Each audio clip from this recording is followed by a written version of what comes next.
Coming up on this episode of Nintendo Cartridge Society, we've got two items in the news that we're pretty sure we 100% affected. It's dangerous to go alone, so the Nintendo Cartridge Society goes with you.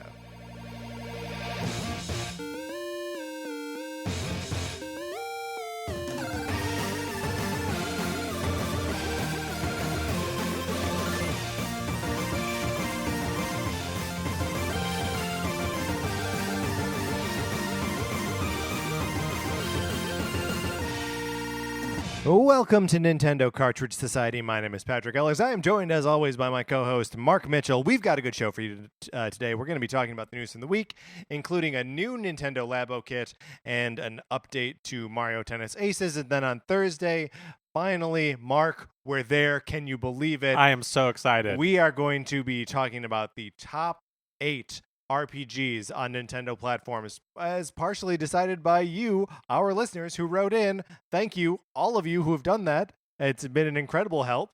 We've got so much to sift through. I think it'll kill us both. I think it'll kill Mark for sure. Well, I'm weak, though. I'm definitely the weakest of the hosts. Interesting. Like, you know, if you were to, like, target one of us to try to take us out, me, totally. I know this. What do you think about, like, arm wrestling? Oh, we've never done it. I think we're evenly matched. You're probably right. You and I do not compete against each other in, I would say, almost any capacity, right? Physically, emotionally, right. So there's no way of knowing. I think you and I are evenly matched it's like a true friendship, not one of those like friendships where you're like secret rivals. That's right.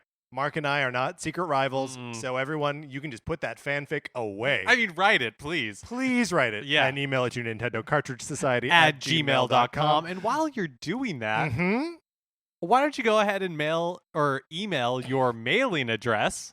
Right. So you can borrow my copy of Sonic Forces on the Nintendo Switch. That's right. After 40 years in the desert, Sonic Forces has come back to us more enlightened.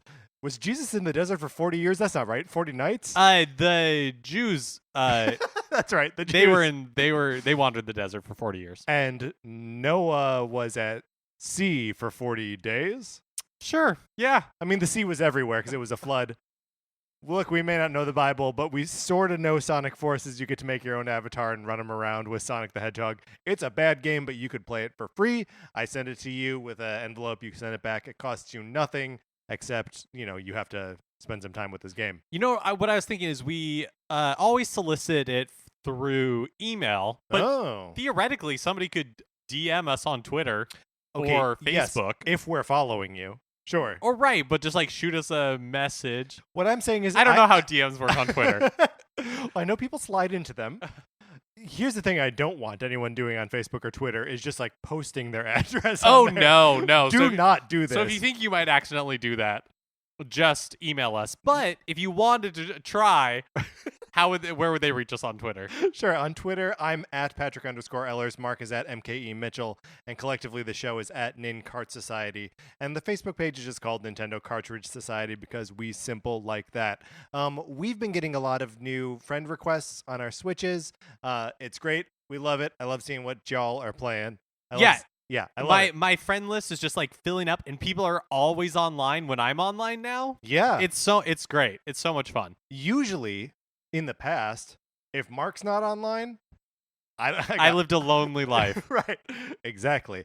But now I'm seeing all sorts of people popping up, playing Octopath, playing Stardew Valley, playing Paladins, all these things. So it's very exciting for us. We like it a lot. Our friend codes are in the description of this episode and probably will be until the end of time. So do that. We love it. We love you. Mark, let's get into what we've been playing this week.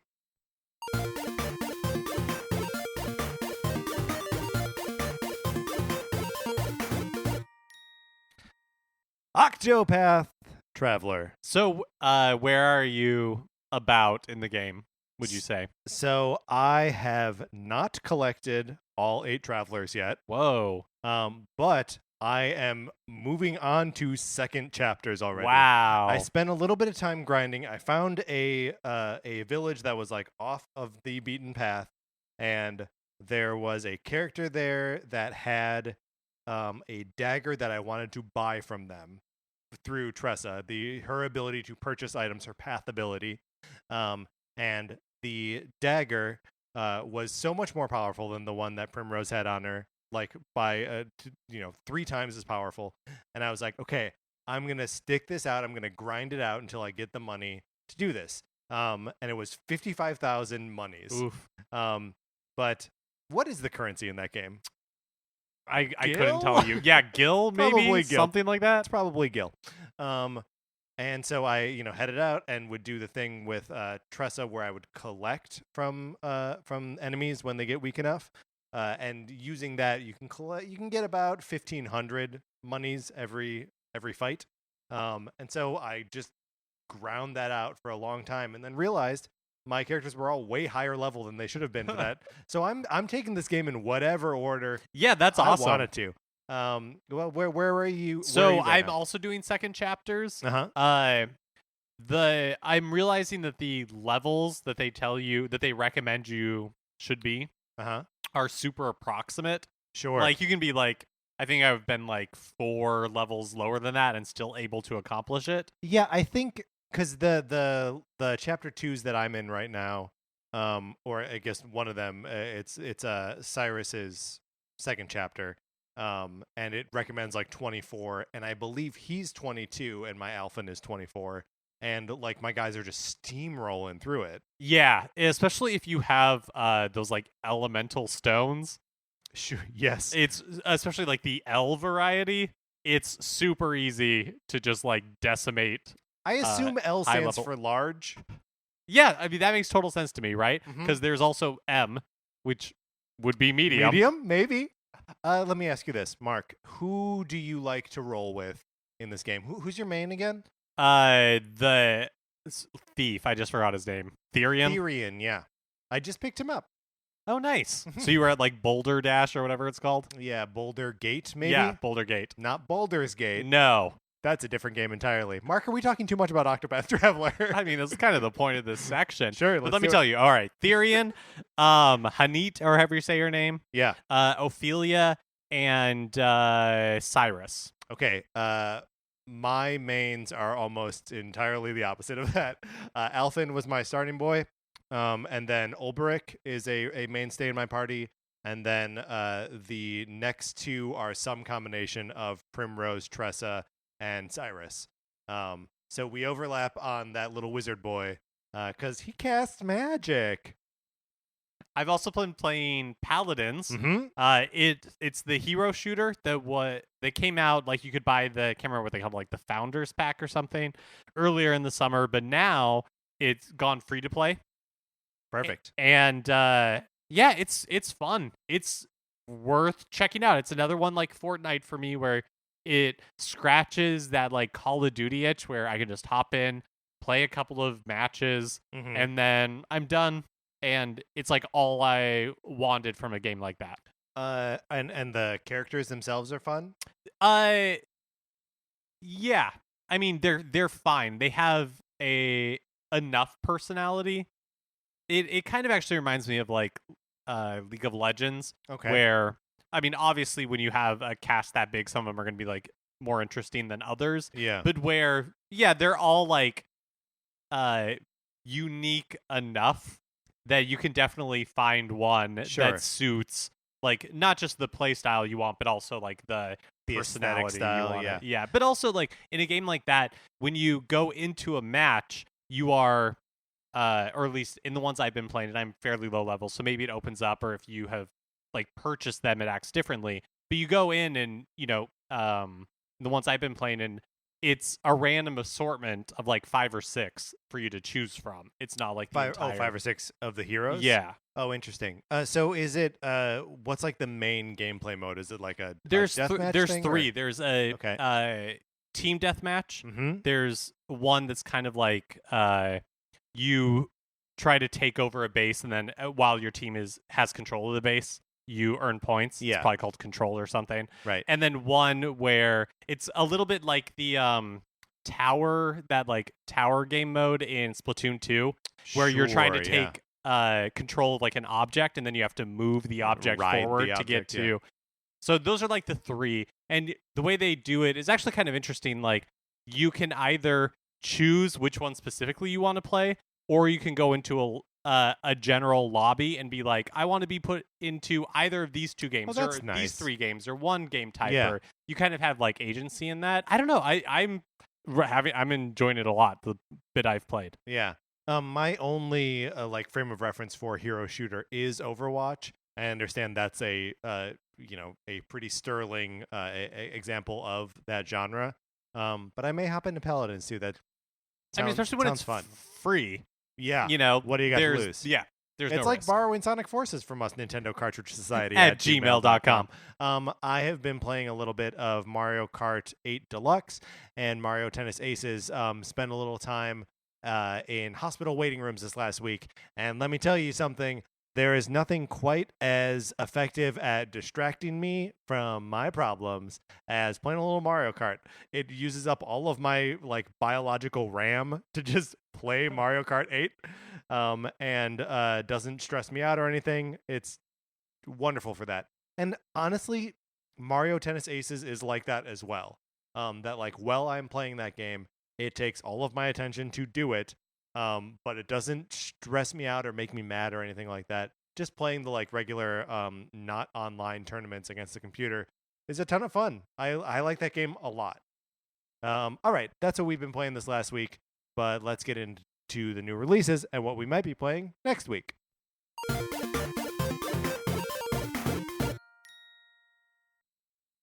So feel free to jump in here if there's something else, if there are other things you want to talk about. Yes. But I'm going to go right to August 2nd. Okay. Thursday, Salt and Sanctuary is coming out on the Switch eShop. I'm excited about Salt and Sanctuary. So tell me a little bit about it. So Salt and Sanctuary, I have only ever heard described to me by people on other podcasts. So this is going to be... Is it like a Metroidvania? So it is more been described. It's an action game. It's a combat action game, 2D, and has been described as a like Dark Souls, but in 2 dimensions. Oh, interesting. So a lot of trying to read your enemies' various tells and dodge out of the way, and then attack them, when they're vulnerable. Do I understand Dark Souls? I don't know if I do. Yeah, Okay, great. nailed it. I got it? Yeah. Yes. I mean, of course, if the remastered version had not been delayed on Switch, I would know already. You would know. Or I would have to listen to someone else's opinions about it, regurgitate it back here. But yeah, Salt and Sanctuary looks cool, and I am always interested in those games that have like that level of challenge, but just like a third-person action game with that kind of difficulty is a little bit intimidating to me. So I like the idea of bringing it more into my like realm of expertise. You give me a 2D platformer, like I'm gonna figure my way around it pretty quick. Yeah, that actually sounds really interesting.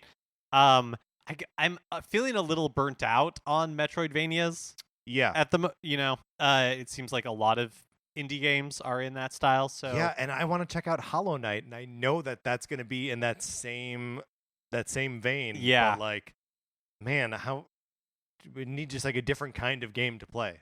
Well, then maybe you'll be interested in Friday's release. Oh, why would that be? Well, because on August 3rd, for the 3DS, yes, the 3DS, WarioWare Gold is released.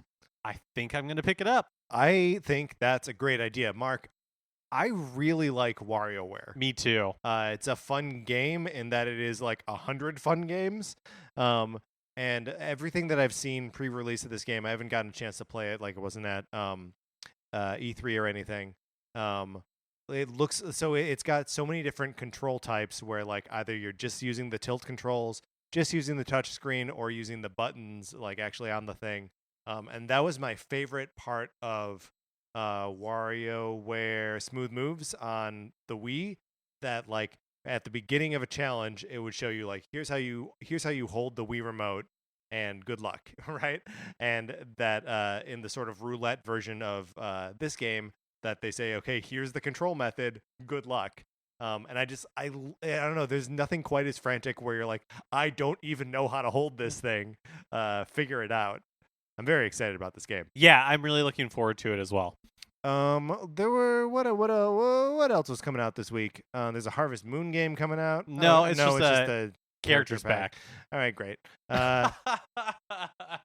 It's weird with a WarioWare game and at least one indie game that I'm interested in. It still feels like it's kind of a light week for Switch releases. Yeah, I mean, with staring down the barrel of the list of games that are releasing on August 2nd, it's not really a light week. But of things that I am knowledgeable or interested in, it is a lighter week. Look, we could just list things, but like Cycle 28, Mark, do you know what that is? I don't know what that is. Ikimo? Come on. There's no point in us saying the names of these games. Flat Heroes? That might actually be something, but I don't know anything about it. All right, Mark, let's close out this segment.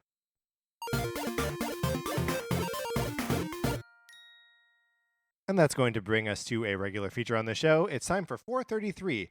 In 1952, American composer John Cage wrote a piece called 433, wherein a performer or group of performers didn't play their instruments for 4 minutes and 33 seconds. For the purposes of this show, our instruments are talking about Nintendo. So, for the duration of one performance of 433, Mark and I will talk about something not at all Nintendo related, thus fulfilling the contract of the piece. Mark, today we are talking about bread and our favorite kinds of bread. Do you have, if I say, Mark, what's your favorite kind of bread? Do you have an answer for me? I think from the gut, I'm saying sourdough. I mean, you did like kind of a wince there and like recoiled. Like, well, I mean, what's my favorite kind of bread? I mean, why would you do that to a person? It's a cruel question to ask. I believe you posed it. I can tell you least favorite. I guess least favorite off the cuff. There might be one rye, that I like worse. No, rye. I actually, I'm okay with rye. I would say onion bread.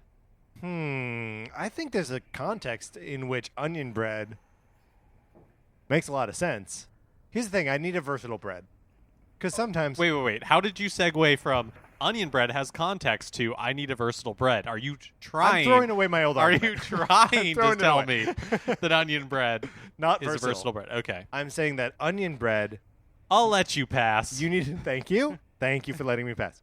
Onion bread is you can only use it in a savory context. Agreed. Like the onion-flavored bagels. Mm-hmm. Like, gross. Like, what use do I have for this? This is garbage bread. What's your go-to bagel? Do you have a go-to bagel? Yeah, plain. How do you... What about everything? You don't like an everything bagel? Are you crazy? If What? I wanted everything, I would just get one bagel of each type. That is not what an everything bagel is. You're being willfully obtuse. How do you feel about sweet bagels? Define what that means. Like because I love sweet things, so like I assume I love them, but Sure. I just want to make sure we're on the same page. Like a blueberry bagel or I don't really love blueberry cinnamon bagel. Yeah, cinnamon, like raisin bagel. Yeah, I'm on board. Love it. Chocolate chips? No, I do not like chocolate for breakfast. Yeah. Well, I don't like I don't love chocolate in general. Right. Chocolate is good. I don't crave chocolate like some people crave it. Right. I always have to qualify that.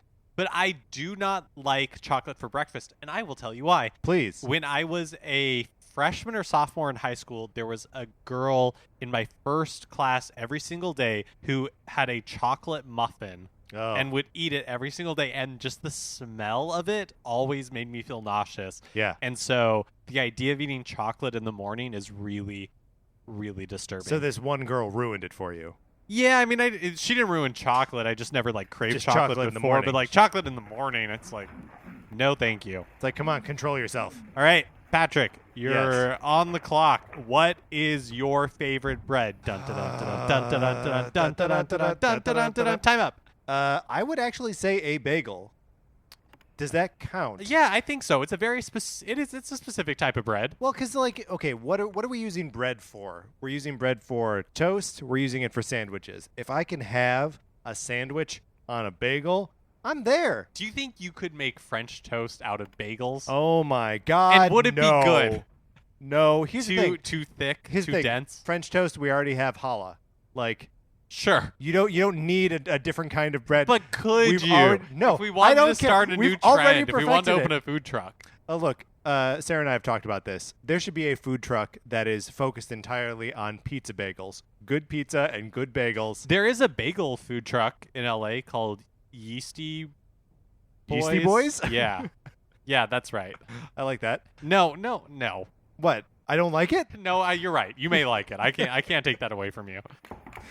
Well, I guess we will never know. Too bad. All right. We were accompanied today by the EBU Euradio Orchestra, who have, of course, accompanied us before. There are only so many recordings of 433 on YouTube and Vimeo. If you have a recording that you would like us to use, you can send it to Nintendo Cartridge Society at gmail.com. All right, Mark, let's get into the news.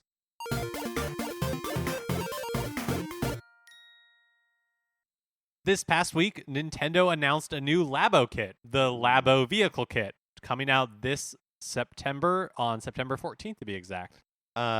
This thing looks cool. It does look cool. So they announced it with a trailer. It shows almost, I think, really all of the pieces we saw in the initial LABO reveal trailer, but just didn't know where they belonged.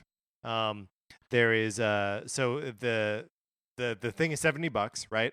And it looks like there are 4 major components to it, right? There is the sort of like key holder thing where it turns your Joy-Con into a key. And then there's a car.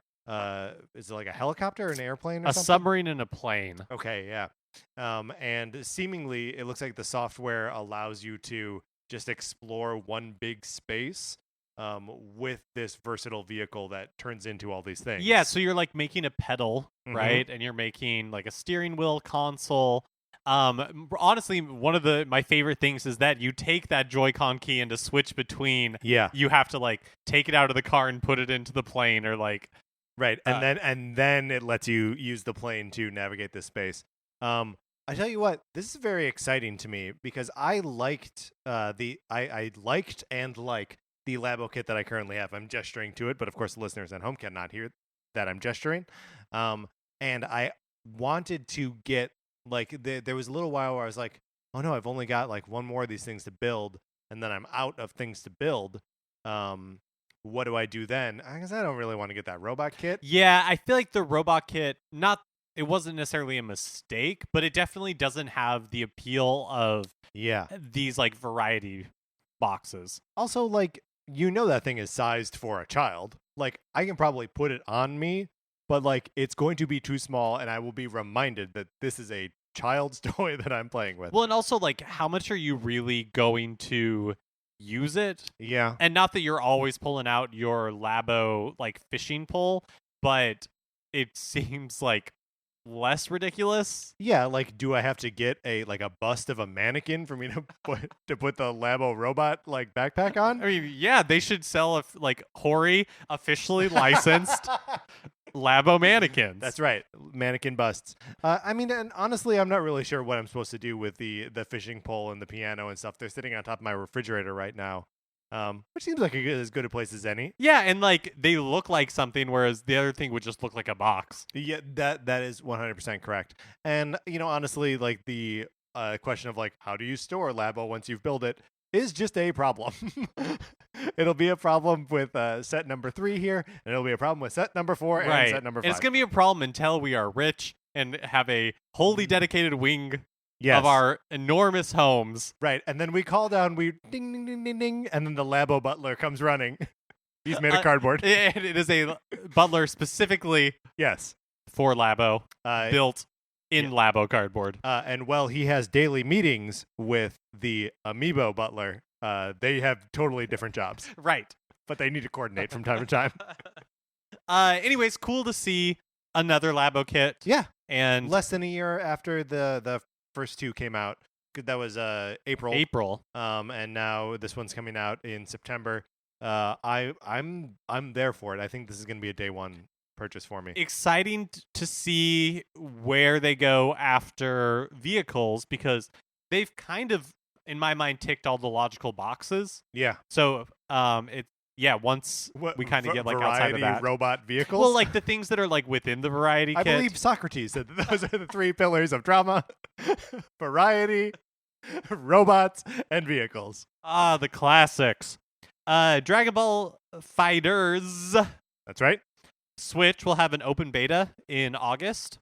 The full game is also going to include new multiplayer options on Switch, along with the 2v2 and 1v1 modes. There will be an offline 6-player party mode available as well. what do we think that means? Party mode. Do you think that just means like 6 people thrown into one fight? Yeah, Or, probably. And then easily like drop in, drop out. Yeah. Kind of like 6-player Smash, I Yeah, would sure. imagine. This I'm excited that there's a beta for this because the game looks so cool. Yeah. But I know that I don't really have an appetite for a full fighting game. So being able to sample it in a beta is like perfect for me. Yeah, that's like all you'll need of it.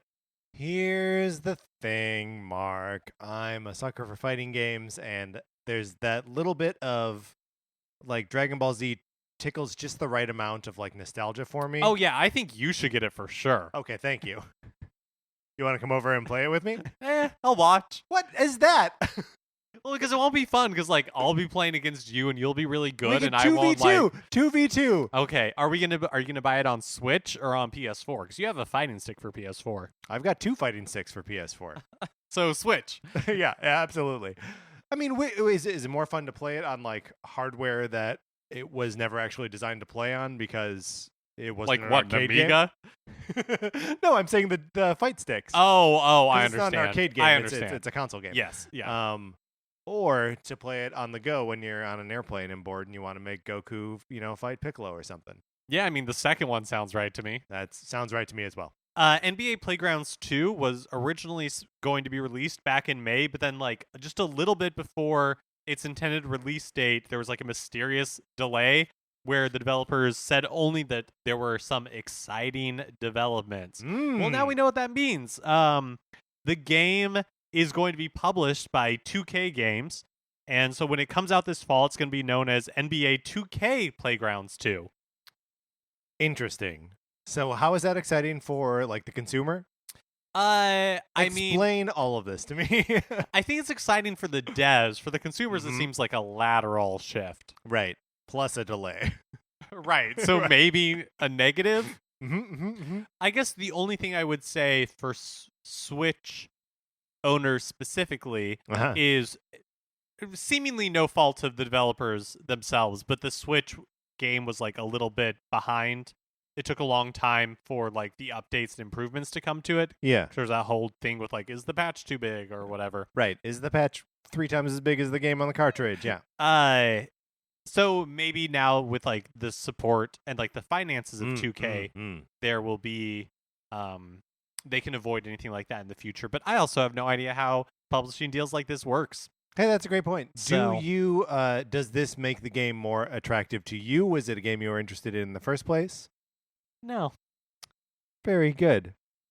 Season 2 of Netflix's Castlevania animated series is going to debut October 26th. So not summer. Not summer. We had originally, maybe just because it came out last summer, assumed that it was going to be summer when season 2 came out. Right, we might have lightly penciled it into our future plans for the show, and I suppose it is still lightly penciled in.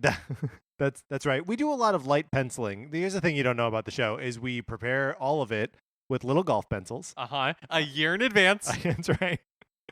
And we say season 2.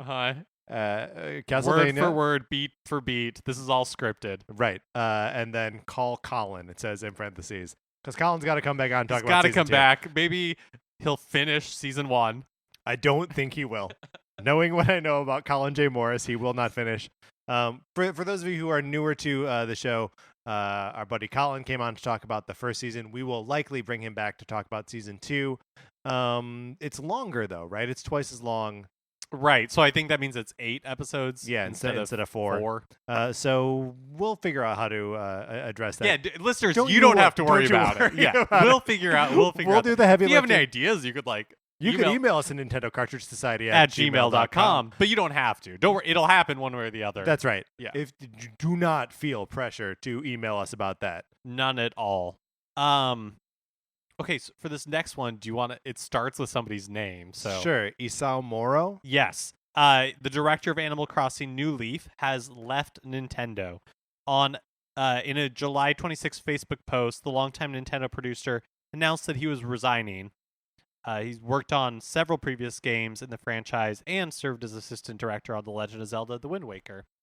We wish him the best. We do wish him the best.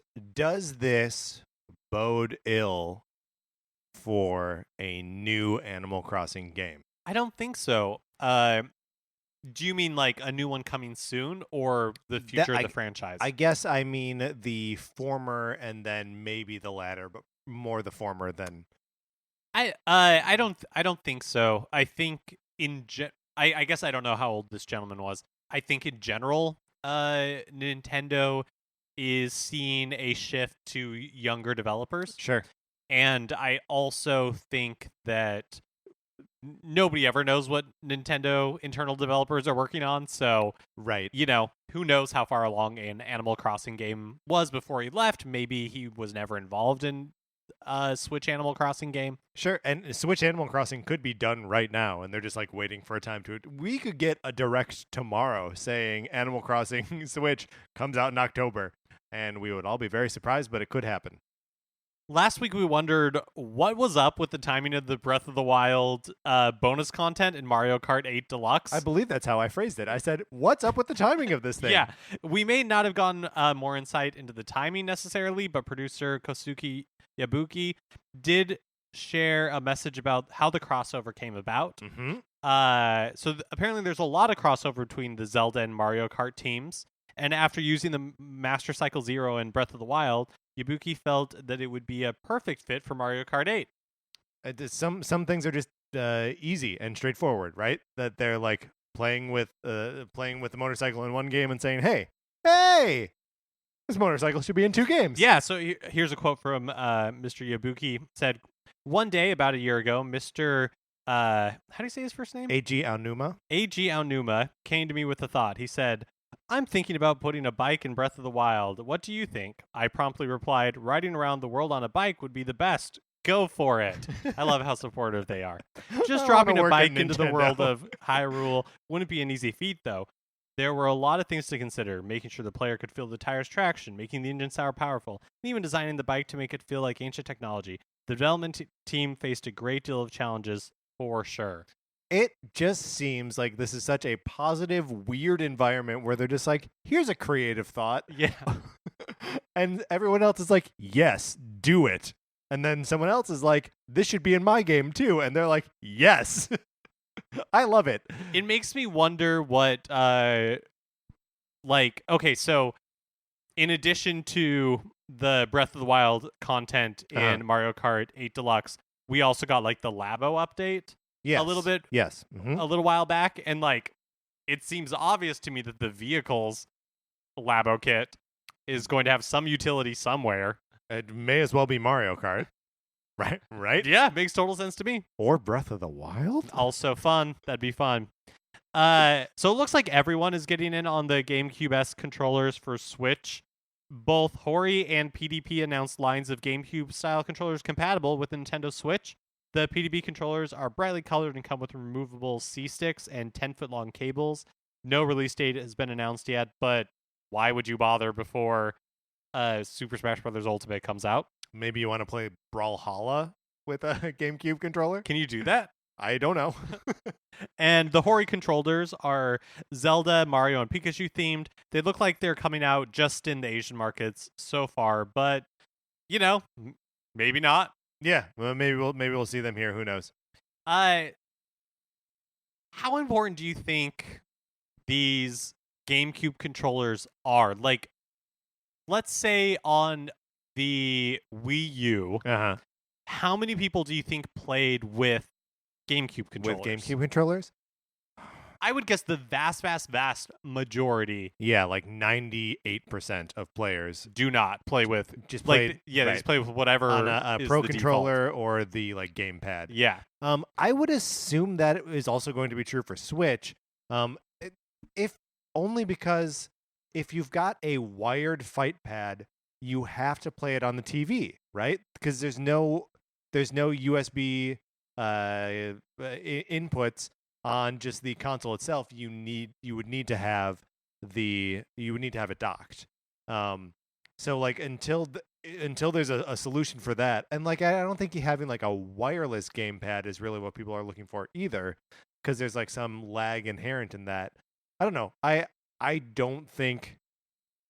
I just wonder if Hori and PDP are expecting like a huge like flood of orders of these things, and it's really going to be more of like a tepid. I mean, I'm sure it's a very like profitable niche market. Sure. Because there are people who obviously like prefer to play Smash Brothers with fighting pads. Melee babies. Well, yes, but I also think it's interesting that we had that quote just a few weeks ago talking about how they don't make Smash Brothers, for competitive gamers and it's a game for everybody. Yeah. But, unspoken in this is that they definitely do still cater to that esports community, because Absolutely. otherwise why would Right. you continue like the legacy support for GameCube controllers? Well, yeah, and whether that means an adapter or like these custom made controllers from companies like BDP and Hori. Well, and Nintendo themselves are releasing Right. GameCube-esque controllers with like Smash branding. So Yeah, so there's a market here, and I don't totally understand it, because like I don't know, I thought that we were moving away from the like have as many controllers, and yes, we did just establish that I have 2 different fight sticks in this house. But I thought we were moving away from the idea that you needed to have like 1,000 different kinds of controllers. You need these 4 pieces of plastic to play Guitar Hero, and these 4 pieces of plastic to play Rock Band. well, here's the thing: is I'm assuming that there is a small but vibrant market for these, Yeah, and that they cannot be expensive to manufacture. yeah. I wonder how much they're going to cost to sell. I mean, like, if it's on par with a Pro controller, like that's not cheap. That's a $70 controller. I'm gonna guess 40. 40. Yeah. To buy. That would make it tempting for me, even actually at 40. No, Well- that's too much. That's too Mark. Don't be ridiculous, Mark. That's too much. The narrative game, Thimbleweed Park, which was like a throwback to the type of LucasArts games like Maniac Mansion, has reportedly sold better on Nintendo Switch than it did on Steam. Developer Terrible Toy Box said that the game has been massively successful for them on Switch. Now, it is, of course, at this point that we have to point out that Mark played the game on Switch, talked about it on this show. We have to assume that this is one of those news items that we are 100% responsible for, and all of Thimbleweed Park's success is due to our talking about it on this show. But of course, we can't take all the credit because our very influential listeners must have gone out and That's right. influenced things in order for our splash in the pond to ripple out in the small way that we all affect the world. And Way to go, NCS clan. Yeah, way to go, guys. Let's we'll pick a different game to buoy next month. But so far, you've done a really nice job with Thimbleweed Park. Speaking of things we're 100% responsible for, 100%. version 1.2.0 of Mario Tennis Aces is coming tomorrow, according to Nintendo of Japan. In addition to character play adjustments and bug fixes, Nintendo is also introducing a number of quality of life improvements to the adventure mode, Yes. including being able to restart challenges from the pause menu. And if you do fail a challenge, you can retry without having to go back to the world map. Patrick, What? we did it! Okay, that's very exciting, and I'm very glad that, of course, we are affecting change in our community, and you can do it too. Don't forget to vote in November. But Mark, this is a change that's great. Do you think you'll go back to the story mode?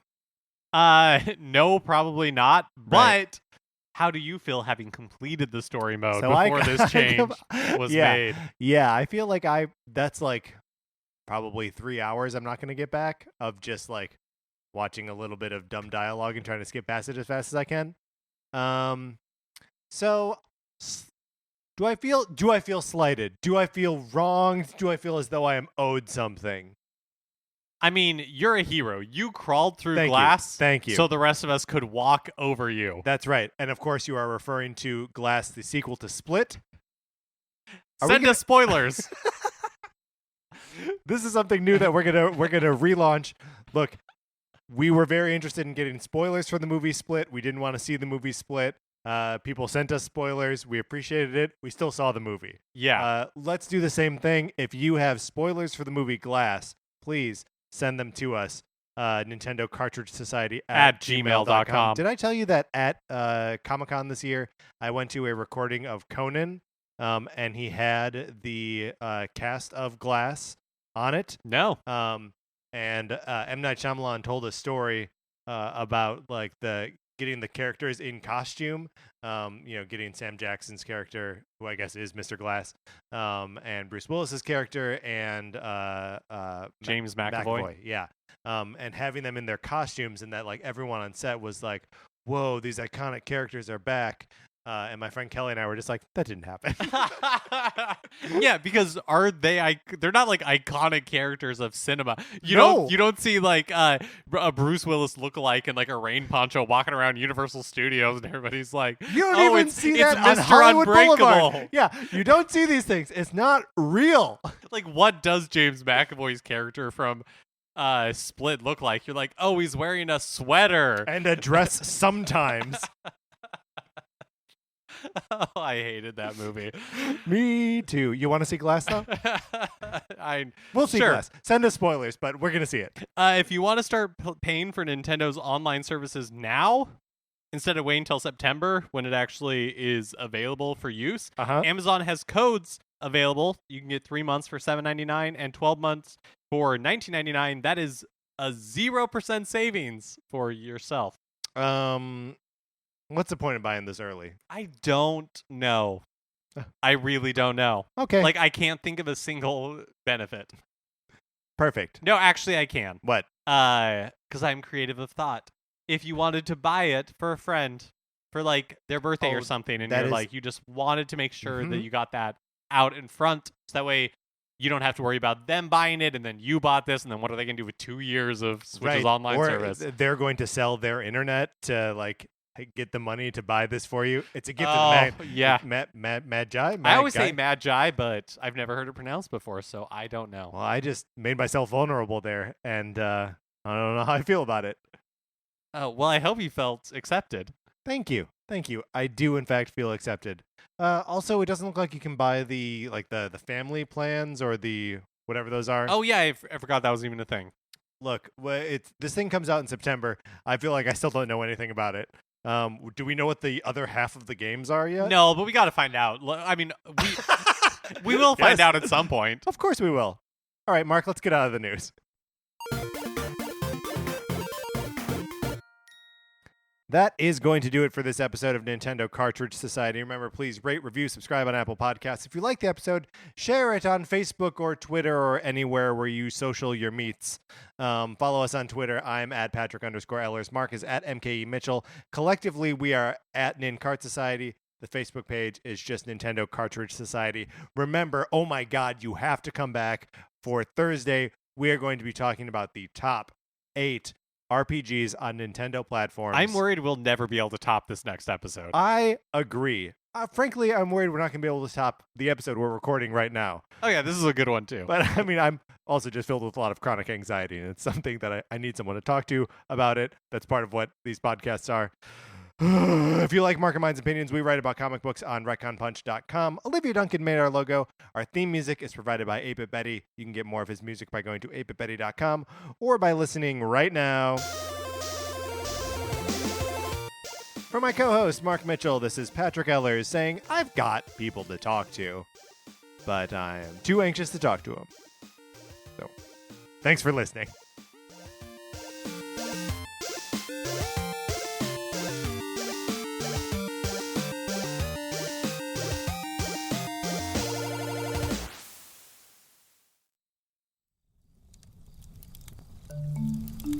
Campfire.